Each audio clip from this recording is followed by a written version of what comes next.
ድካም አይደለም። ነፃነትን መፈለግ፣ ሰላም መሻት፣ እረፍት መፈለግ፣ አንሙት ማለት ፖለቲካ ሳይሆን ሰብአዊነት ነው። ሰው መሆን ነው። አሁን ሊበቃ ይገባል ወገኖቼ። መተሳሰብ ይሻለናል።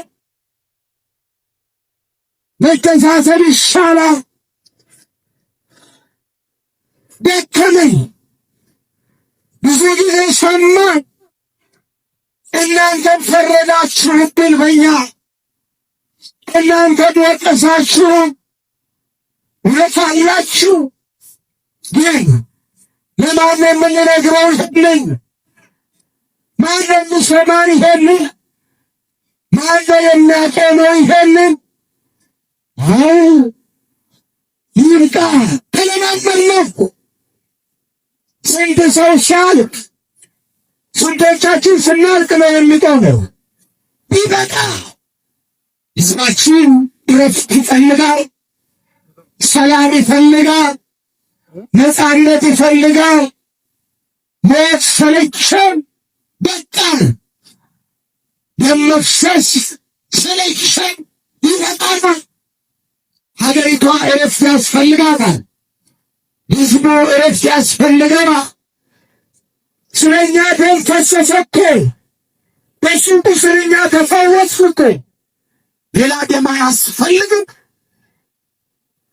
ሌላ ደም በግፍ ሊፈስ አይገባም።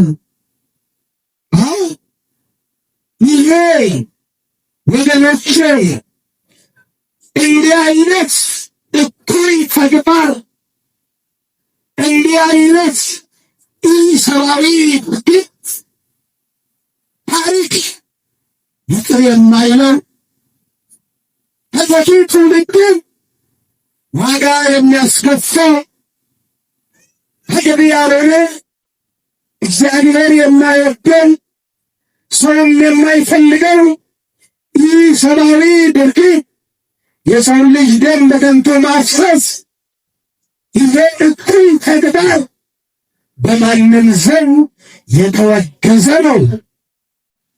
መገዳደላችን እንዲያቆም፣ የሰው ልጆች ደም በከንቱ መፍሰስ እንዲያበቃ ጸልዩ። እግዚአብሔር እንዲሰማ ሊቃውንቱ ይጸልያሉ፣ ካህናት ይጸልያሉ፣ ምዕመናን ይጸልያሉ። እግዚአብሔር ስለምን ዘገየ? ስለምን አይሰማን? በደላችን በዛ፣ ኃጢአታችን በዛ። ጸሎታችን ከልብ ነው፣ አገልግሎታችን ከልብ ነው።